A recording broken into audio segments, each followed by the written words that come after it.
Rajya Sabha television के खास कार्यक्रम संसद 2012 में आपका स्वागत है। मैं हूं अखिलेश सुमन और मैं आपको बताऊंगा संसद ने 2012 में कौन से ऐसे काम किए जिसके लिए संसद को याद रखा जाना चाहिए। लेकिन यह बताने के पहले मैं आपको यह भी बताऊंगा कि 2011 की कुछ ऐसी घटनाएं थी जिसकी छाया संसद 2012 पर पड़ी थी, जैसे एनसीटीसी का मामला, खुदरा व्यापार में विदेशी निवेश का मामला और लोकपाल विधेयक का मामला। इन मुद्दों ने संसद 2012 को भी प्रभावित रखा। सरकार ने 2012 में एफडीआई पर तो सफलता हासिल की, लेकिन दो अन्य ऐसे मुद्दे बच गए जिस पर शायद 2013 में सरकार को सफलता मिल जाए। 12 मार्च 2012 को जब तत्कालीन राष्ट्रपति प्रतिभा देवी सिंह पाटिल ने संसद के दोनों सदनों की संयुक्त बैठक को संबोधित किया तो साफ दिख रहा था कि आगे आने वाले सरकार के दिन चुनौतियों से भरे हैं। However, today, democracies of the world are operating in complex situations. Pressures are developing on account of many reasons. Demands for development are louder. People are articulating their demands very vocally, and many shades of opinions are emerging. There is always the requirement of finding a balance between various expectations. With the sincere efforts of all stakeholders of this generation, I hope that our chariot of democracy, surmounting every difficulty and challenge, will carry forward the nation towards progress and prosperity. With these words, I once again convey my best wishes to all present here and to all the people of our country on this auspicious occasion. अगले दिन 13 मार्च को प्रश्नकाल की शुरुआत के साथ ही इसके लक्षण दिखने लगे। सत्ता पक्ष और विपक्ष दोनों तरफ के सांसदों ने श्रीलंका में तमिलों के मानवाधिकार हनन के मामले पर चर्चा के लिए प्रश्नकाल स्थगित करने की मांग कर सरकार पर दबाव बना दिया। दरअसल सरकार को इस मसले पर संयुक्त राष्ट्र मानवाधिकार आयोग में अपना पक्ष स्पष्ट करना था। ये एक राजनयिक मसला था जिस पर सरकार को काफी सावधानी से अपना पक्ष स्पष्ट करना था। सरकार ने आखिरकार संसद की बात मानी और अपना रुख साफ कर दिया। We urge the government of India. Thank you very much. Now, it is at least today we have an opportunity that the Prime Minister is here in this house. When we are raising this issue, we want an answer from the Honorable Prime Minister whether Government of India is going to support this resolution, come to the rescue. व्यवधान और गतिरोध तो होते रहे, लेकिन इस बीच राज्यसभा ने rail और आम बजट को बहस के बाद लोकसभा को लौटा दिया। 10 मई को राज्यसभा ने यौन अपराधों से बच्चों की रक्षा से संबंधित विधेयक पास कर दिया, जिस पर बाद में लोकसभा की भी सहमति मिल गई। इस विधेयक के मुताबिक 18 साल से कम उम्र के बच्चों या बालिकाओं को इस श्रेणी में रखा गया है। उनके खिलाफ कुछ यौन अपराधों में सजा की मियाद उम्र कैद तक कर दी गई है। इन प्रावधानों में विस्तार से यह डाला गया है कि यदि पुलिस को किसी बच्चे का बयान नोट करना है तो किन बातों का ध्यान रखना होगा। मजिस्ट्रेट या तो स्पेशल कोर्ट के द्वारा बच्चों का बयान नोट करते समय इन चाइल्ड फ्रेंडली प्रोसीजर्स को ध्यान में रखना होगा। विक्टिम चाइल्ड के मेडिकल एग्जामिनेशन के लिए हमने बिल के अंदर ही कई प्रावधान किए हैं। बच्चों के लिए शिक्षा के अधिकार संबंधी एक संशोधन विधेयक को भी राज्यसभा ने इससे पहले 24 अप्रैल को ही पास कर दिया था। इस विधेयक के पारित होने के बाद 6 से 14 साल के विकलांग बच्चों को घर पर ही मुफ्त शिक्षा देने की बात शामिल कर ली गई। इसके अलावा ऐसे बच्चों को किसी भी नजदीकी स्कूल में दाखिले का भी अधिकार प्राप्त हुआ।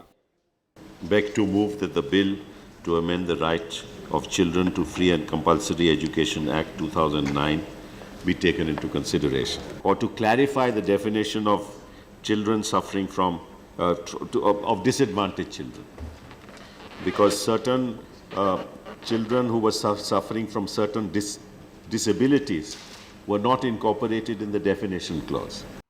राज्यसभा ने 3 मई को एक और विधेयक पारित किया। वो था रासायनिक आयुध संशोधन विधेयक।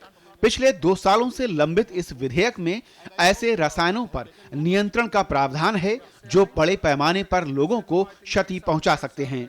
इस विधेयक में सिर्फ सरकारी एजेंसियों को ही ऐसे रसायनों के लाने और उपयोग करने की छूट है।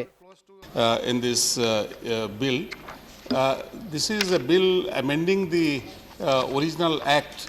It was introduced in 2010 and it went to the standing committee, and the standing committee gave certain recommendations. On the basis of the standing committee recommendation, we have adopted the standing committee recommendation, and accordingly we have moved this. राष्ट्रीय और अंतर्राष्ट्रीय मुद्दों पर चर्चा और गतिरोध के बीच राज्यसभा ने कई ऐसे विधेयकों को हरी झंडी दिखाई जिस पर सरकार ने हाल ही में निर्णय लिया था। आइए देखते हैं कौन से थे वैसे विधेयक जिन पर बिना किसी खास जद्दोजहद के सरकार को संसद की अनुमति प्राप्त हो गई। राज्यसभा में वर्ष 2012 में पारित महत्वपूर्ण विधेयक तकनीकी संस्थान संशोधन विधेयक 2011 है।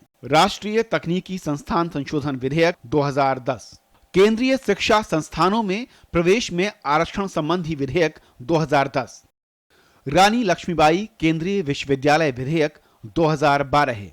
उत्तर पूर्वी क्षेत्र पुनर्गठन और अन्य नियम संबंधी संशोधन विधेयक 2012 है। आनंद विवाह संशोधन विधेयक 2012 है। तमिलनाडु विधान परिषद संशोधन विधेयक 2012 है। संविधान आदेश अनुसूचित जनजाति दूसरा संशोधन विधेयक 2011 है। इंडियन मेडिकल काउंसिल संशोधन विधेयक 2012 है। कॉपीराइट संशोधन विधेयक भी जो पिछले 2 साल से राज्यसभा में लंबित था, इसे उच्च सदन ने 17 मई को पारित कर लोकसभा में भेज दिया। लोकसभा ने इस विधेयक पर 22 मई को अपनी सहमति भी दे दी। इस विधेयक से पार्श्व गायकों, लेखकों समेत कई ऐसे लोगों को लाभ होगा जिनको अभी तक कॉपीराइट की कोई सुरक्षा नहीं थी। मोटर वाहन संशोधन विधेयक 2007 से तैयार पड़ा था। बजट सत्र में इस विधेयक को हरी झंडी दे दी गई। 8 मई को राज्यसभा से पारित इस विधेयक में गैर जिम्मेदार तरीके से वाहन चलाने वाले लोगों के लिए कड़ी सजा का प्रावधान किया गया है। 2007 में बिल इंट्रोड्यूस होने के बाद स्टैंडिंग कमेटी को रेफर कर दिया गया और स्टैंडिंग कमेटी ने 28 अप्रैल 2008 को अपनी रिकमेंडेशन दी। जो स्टैंडिंग कमेटी है उनकी कुल रिकमेंडेशन 29 थी। उस 29 में से केवल 6 रिकमेंडेशन जो अलग अलग मंत्रालय से संबंधित थी, उनमें एक लॉ मिनिस्ट्री और फाइनेंस मिनिस्ट्री संबंधित थी, एक होम अफेयर्स मिनिस्ट्री संबंधित थी, एक कैरीज बाय रोड एक्ट से संबंधित थी। उन 6 रिकमेंडेशन को छोड़ने के बाद जितनी भी रिकमेंडेशन स्टैंडिंग कमेटी ने दी है उनको इनकॉर्पोरेट करके हम ये बिल लाए हैं। बजट सत्र के आखिर में 21 मई को राज्यसभा ने लोकपाल विधेयक पर विचार के लिए एक प्रवर समिति का गठन किया। राज्यसभा सांसद सत्यव्रत चतुर्वेदी की अध्यक्षता में बनी इस समिति ने 23 नवंबर को अपनी रिपोर्ट पेश कर दी। इस रिपोर्ट के आधार पर सरकार कानून बनाने की प्रक्रिया शुरू करेगी। चूंकि इन मामलों पर सार्वजनिक रूप से चर्चा रिपोर्ट प्रस्तुत करने के बाद ही हो सकती है, तो इन गोपनीय मामलों पर अभी मैं कोई प्रतिक्रिया हाँ या ना कुछ भी नहीं कह सकता। तो यह था संसद का बजट सत्र जिससे साल की शुरुआत होती है। तत्कालीन राष्ट्रपति प्रतिभा देवी सिंह पाटिल ने दोनों सदनों के संयुक्त बैठक को संबोधित करके इस सत्र की शुरुआत की। इस सत्र में आम बजट पारित किए गए, रेल बजट पारित हुए और 1 महीने के अवकाश के बीच में संसद की सभी अस्थायी समितियों ने सभी विभागों के कामकाज की समीक्षा की और सरकार को अपनी राय से अवगत कराया। अब आगे दिखाते हैं आपको मानसून सत्र की कहानी जो लंबे गतिरोध के कारण लोगों की जुबान पर आज भी बना हुआ है। मॉनसून सत्र की शुरुआत उपराष्ट्रपति और राज्यसभा के सभापति हामिद अंसारी के दूसरे कार्यकाल के साथ शुरू हुई। 8 अगस्त को शुरू हुए मॉनसून सत्र में 13 अगस्त को उनका औपचारिक स्वागत किया गया। Mr. Chairman, sir, in you we have a distinguished personality who has served the country in diverse fields of diplomacy. In you we have a person of great distinction who has presided over the Aligarh Muslim University, and in all that has been given to you, you have served our country with great distinction. Your re-election, sir, is a reaffirmation of the fact that your presence in this office adds to the dignity of the office itself. So it's a privilege for us to have you as a chairperson of this house. This house, as also the Indian Parliament, is itself a marvel. It requires both art and science in administering and running this house. पीजे कुरियन भी इसी सत्र में उच्च सदन में उप सभापति चुने गए। 21 अगस्त को उनका चुनाव सर्वसम्मत से हुआ। Those in favor will please say aye. Those against will please say no. I think the ayes have it. The ayes have it. The ayes have it.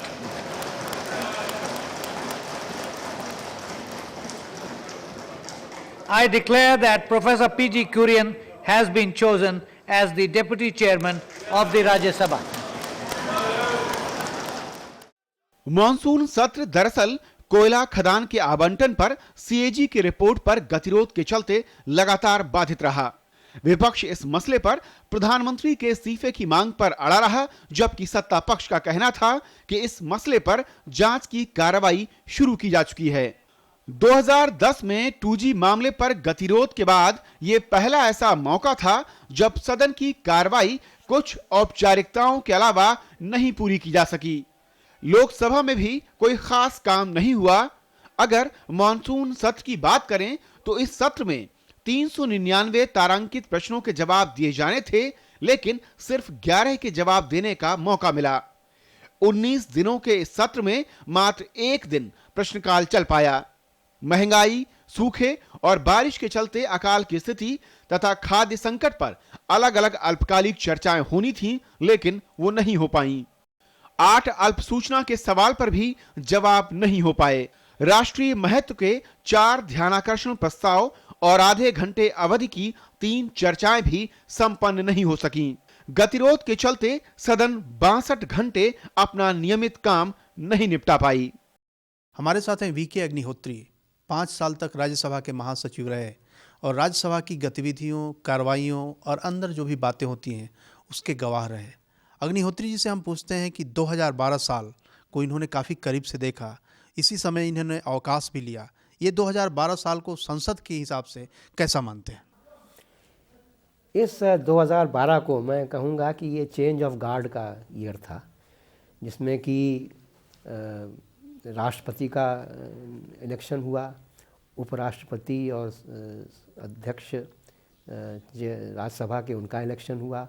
फिर कुछ ऐसा बना कार्यक्रम कि डिप्टी चेयरमैन राज्यसभा उनका भी इलेक्शन हुआ। अगर यह हम कहें कि 2012 में 3 सत्र चले, एक बजट सत्र चला, दूसरा मानसून सत्र चला, तीसरा शीत सत्र चला। अगर बजट सत्र के बारे में पूछे कि आपकी स्मृति में कुछ ऐसी खास बातें जो बजट सत्र की आपको याद आती हो? उस सत्र में 2 तो आपके बड़े अजीब तरह के और अनयूजुअल कहिए डिस्कशन हुए, जो कि स्टैट्यूटरी मोशन के रूप में सामने आए।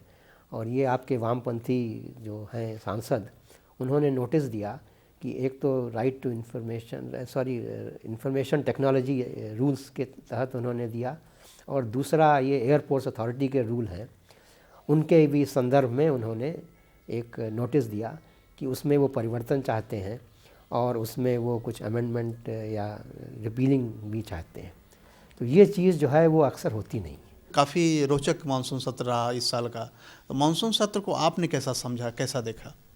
जैसा आपने कहा, चेयरमैन साहब ने कहा कि this session will be remembered more for what was not done rather than what was done, क्योंकि 19 दिन का जो सत्र था उसमें क्वेश्चन आवर सिर्फ एक दिन ही चल पाया और भी कोई चर्चा वर्चा खास नहीं हो पाई। लेकिन फिर भी वो सत्र उतना ख़राब नहीं था जितना कि 2010 का विंटर सेशन था। शीतकालीन सत्र में एफटीआई के मामले पे शुरू हुआ, गतिरोध की बात शुरू हुई। तो एफटीआई का मामला पहले से ही सरकार को पता था कि यह एक विवादित मामला है, राजनीतिक दलों की तरफ से इस पर विरोध होगा, लेकिन वोटिंग करें नहीं करें इसमें काफ़ी समय एफडीआई पे गया, सदन का सरकार ने काफ़ी समय लिया। तो यह इसे क्या माने? कोई भी सरकार ये नहीं चाहेगी कि वो कोई मुद्दा पे डिस्कशन करें वोटिंग के साथ और वो वोटिंग में वो हार जाएं। तो इसलिए उनको अपना जो भी बनाना था सपोर्ट, उसको बनाने में थोड़ा टाइम लगा, इसीलिए वो उसको थोड़ा डिले हो गया। 2012 में लॉज, बिल्स, रिपोर्ट्स के हिसाब से देखें तो कैसा साल आप बताएंगे? 2012 जहाँ तक कि बिल्स का सवाल है, ये पिछले 3 साल 4 साल को अगर हम कंपेयर करें 2009 से, तो सबसे कम बिल इस सत्र में, इस साल में पास हुए। और जहाँ तक कि रिपोर्ट्स का सवाल है, वो मेरे समझ में इस साल सबसे ज़्यादा रहे, क्योंकि 388 रिपोर्ट ले करी गई सदन के पटल पर, जो कि पिछले 3 साल में से सबसे ज़्यादा है। सरकार और विपक्ष के बीच की जो इंटरेक्शन की बात है, जो बातचीत की बात है, उसको आप कैसा मानेंगे? हमारे चेयरमैन साहब ने भी इसमें पहल करी और गवर्नमेंट को और अपोजिशन पार्टीज़ को, सब पार्टीज़ को अक्सर बुलाकर ये जानने की कोशिश करी कि किस तरह से सदन सेशन को चलाया जाए। और इस पर जितनी इस 2012 में जितना पहल ली गई इस विषय पर, उतनी मैंने अपने पिछले सालों में नहीं देखी थी। क्या माना जाए कि सरकार को अनुशासित होने की ज़रूरत है, सांसदों को अनुशासित होने की ज़रूरत है, या जो संसद को चलाने वाले जो लोग हैं उन लोगों को अनुशासित होकर अपने को बदलने की ज़रूरत है? ये सबको मिलकर करना पड़ेगा। इसमें कोई किसी को एक के बदलने से कोई बढ़ के बात आगे नहीं आएगी और कोई उसका हमारे समझ में कोई उसका समाधान नहीं मिलेगा। तो सभी को मिलकर करना होगा। सबको मिलकर, यानी सत्ता पक्ष, विपक्ष और संसद को चलाने वाले जो कर्मचारी हैं, जो और लोग हैं, उन सब लोगों को मिलके एक ऐसा रास्ता तलाश करना होगा जिसमें कि लोगों को अधिक से अधिक, सांसदों को अधिक से अधिक बोलने का समय मिले, मुद्दों को उठाने का समय मिले और सरकार को भी समय मिले कि उसका निदान ढूंढ सके, उसका जवाब दे सके। आपको जानकर हैरानी होगी कि गतिरोध के चलते बजट सत्र में ही राज्यसभा में सरकार ने सरकारी नौकरियों में प्रोन्नति में अनुसूचित जातियों और जनजातियों के लिए आरक्षण का विधेयक पेश कर दिया था। बाद में यही विधेयक संसद के शीतकालीन सत्र में राज्यसभा से पारित हुआ। हालांकि लोकसभा में भारी गतिरोध के चलते इस पर मत विभाजन नहीं हो पाया और अब इसे एक बार फिर लोकसभा के किसी अगले सत्र में पारित कराने के लिए पेश करना होगा। कठिन और जटिल मुद्दों पर संसद में गतिरोध की स्थिति तो बनती है, लेकिन इसी के बीच सहमति के बिंदु भी निकल कर आते हैं। अभी हो चला है वक्त एक ब्रेक का। ब्रेक के बाद आपको हम दिखाएंगे शीत सत्र का हाल। तब तक हमारे साथ बने रहिए सिर्फ राज्यसभा टीवी पर।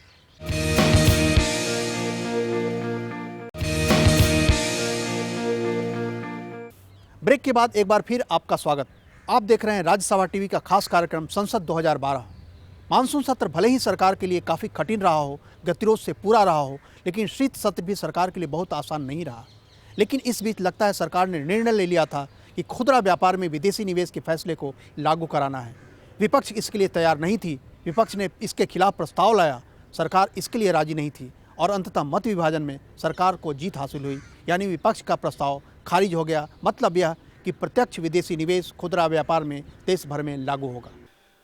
शीतकालीन सत्र की शुरुआत के पहले ही 18 सितंबर को तृणमूल कांग्रेस ने यूपीए सरकार से अपना समर्थन वापस ले लिया।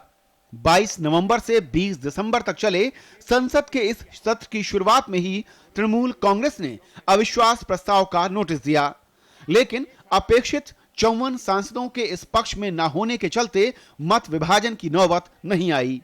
सरकार अपनी तरफ से विश्वास प्रस्ताव तो लेकर नहीं आई, लेकिन लोकसभा में 5 दिसंबर और राज्यसभा में 7 दिसंबर को एफडीआई के मसले पर विपक्ष के प्रस्ताव पर सरकार ने विजय हासिल कर ली।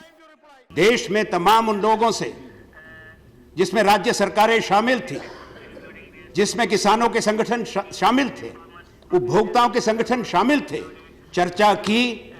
उसके बाद कमेटी ऑफ सेक्रेटरीज, उनकी बैठक हुई, डेलिब्रेशंस हुई।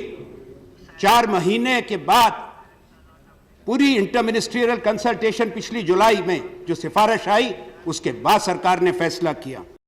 एफडीआई के मामले पर इसके पहले दोनों सदनों में लंबे समय तक गतिरोध की स्थिति बनी रही, लेकिन मत विभाजन के बाद विपक्ष शांत हुआ और सरकार को बैंकिंग नियम संशोधन विधेयक 2011 पारित करने में सफलता मिली। लोकसभा में यह 2 दिन पहले ही पारित हुआ था। इस विधेयक के बाद देश में बैंक की सुविधा ज्यादा से ज्यादा लोगों तक पहुंचना आसान हो पाएगा। You cannot do banking without a license. That is the point we are making. But when the RBI frames guidelines, I will certainly convey your concern. खुदरा व्यापार में विदेशी निवेश का मामला हल होने के पहले भले ही संसद को लंबे गतिरोध का सामना करना पड़ा हो, या मानसून सत्र कोयला आवंटन में अनियमितता के मामले पर सीएजी की रिपोर्ट के कारण भेंट चढ़ गया हो, लेकिन याद कीजिए जनवरी 2012 से ही विपक्ष ने काले धन का मामला उठाना शुरू कर दिया था और सरकार पर काले धन पर रोक लगाने में नाकामी का आरोप लगाया था। शायद इसी आरोप को खत्म करने के लिए सरकार ने मनी लॉन्ड्रिंग विधेयक पेश कर दिया, जिस पर सभी दलों ने अपनी सहमति दी और यह तकरीबन सर्वसम्मति से विधेयक पास हुआ। मनी लॉन्ड्रिंग निरोधक संशोधन विधेयक को राज्यसभा ने 17 दिसंबर 2012 को जब यह विधेयक पारित हुआ तो सरकार को अवैध धन के आगमन से होने वाली समस्याओं से मुक्ति मिलने का एक उपकरण मिला। आपराधिक गतिविधियों से प्राप्त धन को भी इस कानून की जद में रखा जाना एक महत्वपूर्ण कदम था। लोकसभा में ये पहले ही पारित हो चुका था। The Prevention of Money Laundering Act 2002 was enacted in 2003 and brought into force on 1st of July 2005 to prevent money laundering and to provide for attachment, seizure and confiscation of property obtained or derived directly or indirectly from or involved in money laundering and for matters connected therewith or incidental thereto. आतंकवादियों की funding पर रोक लगाने के लिए UAPA संशोधन विधेयक में इसे लाने का प्रस्ताव पारित किया गया। 20 दिसंबर को पारित इस विधेयक के बाद आतंकवादियों के खिलाफ शिकंजा कसने के लिए सरकार को एक और हथियार मिला। इस बिल से किसी जाति की बात नहीं हो रही है, किसी धर्म की बात नहीं हो रही है। बड़े स्पष्ट रूप से मैं कहना चाहता हूं, ये टेररिज्म के खिलाफ है और टेररिस्ट के खिलाफ है। प्रोन्नति में आरक्षण के लिए राज्यसभा में 117वां संविधान संशोधन विधेयक पारित हुआ। 17 दिसंबर को काफी विरोध के बीच सरकार को इसमें सफलता मिली, लेकिन लोकसभा में भारी विरोध के चलते यह विधेयक पास नहीं हो सका।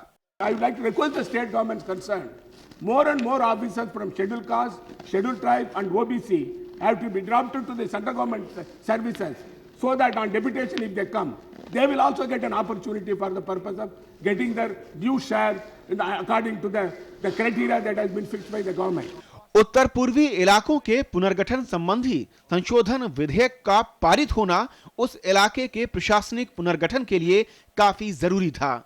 राज्यसभा में 14 दिसंबर को पारित यह विधेयक पिछले एक साल से रुका पड़ा था। इस विधेयक के जरिए सरकार ने आईएएस और आईपीएस के अंदर मणिपुर और त्रिपुरा के लिए अलग से काडर बनाया। इसे लोकसभा और राज्यसभा दोनों ने ही पारित कर दिया। Government of India is dealing with the problem of insurgency in northern India with all seriousness, sir. About the shortage of the officers in the cadre, there is a general shortage of volunteer services in certain cadres. The government is aware of this and efforts are being made to remove the shortage, sir. विधेयकों के अलावा साल के अंत में दिल्ली में हुए gangrape मामले पर भी संसद ने सवाल खड़े किए। संसद के अवसान के बाद भी यह मुद्दा चलता रहा और विपक्ष के सांसदों ने इस मामले पर विशेष सत्र बुलाने की मांग भी की। सरकार ने अभी तक इस पर अपना रुख स्पष्ट नहीं किया है। मैं सरकार से ये पूछना चाहती हूँ कि सेक्सुअल हरेसमेंट बिल आपने नोटिस नहीं दिया है, सत्र से इसमें शामिल हो रहा है, नोटिस नहीं दिया है, तारीख में भी उसे सरकार तवज्जो नहीं दे रही है। नोटिस नहीं दिया है कि यूपीए सरकार के लिए संविधान प्रदत्त हमारे अधिकार हैं सम्मान और रक्षा से जीने का, उस अधिकार की रक्षा के लिए भी ये बहुत हल्के से ले रहे हैं। जब लोग आक्रोशित होकर के सड़कों पर उतर आए तब हमने दो सुझाव इस सरकार को दिए। पहला मेरी ओर से प्रधानमंत्री को दिया गया कि वो संसद का विशेष सत्र बुलाएं और जो मौजूदा कानून है उसको और ज्यादा कठोर बनाने के लिए संशोधन लेकर आए। दूसरा सुझाव कल मैंने गृह मंत्री जी को दिया कि एक सर्वदलीय बैठक बुलाई जाए जहां बैठकर सारी पॉलिटिकल क्लास इस चीज पर चर्चा करे और इसमें से कोई संतोषजनक उत्तर ढूंढे। पूरे सत्र में कई विधेयक लाए गए जिन पर अगले सत्रों में विचार किया जाएगा, लेकिन कुल मिलाकर देखा जाए तो 2012 का शीतकालीन सत्र काफी कामकाजी रहा। जहां एक तरफ सरकार को कई मसलों पर सदन की अनुमति मिली तो वहीं विपक्ष को भी सरकार की अंदरूनी ताकत का एहसास हो गया। कह सकते हैं कि एक संतुलन की स्थिति बनी जिसमें विपक्ष और सरकार पूरी शिद्दत से अपनी भूमिका को जिम्मेदारी से निभाते नजर आए। आखिर ये संसद ही तो है जो जनता की इच्छा को प्रकट करती है। ऊपरी तौर पे भले ही लगता हो कि 2012 में सरकार और विपक्ष के बीच में गतिरोध की स्थिति बनी रही, लेकिन अगर ध्यान से देखें तो 2012 को अगर किसी एक बात के लिए याद रखा जाएगा तो वह है सरकार पर संसद के नियंत्रण के लिए। मतलब यह है कि अगर विपक्ष ने किसी खास मुद्दे पे बहस की मांग की तो सरकार ने उसे माना, अगर किसी मुद्दे पे विपक्ष ने मत विभाजन की मांग की तो सरकार ने उसे माना। मतलब लोकतंत्र जीवित है, लोकतंत्र चरैवेती। राज्यसभा टेलीविजन के एक खास कार्यक्रम संसद 2012 में बस इतना ही। नमस्कार।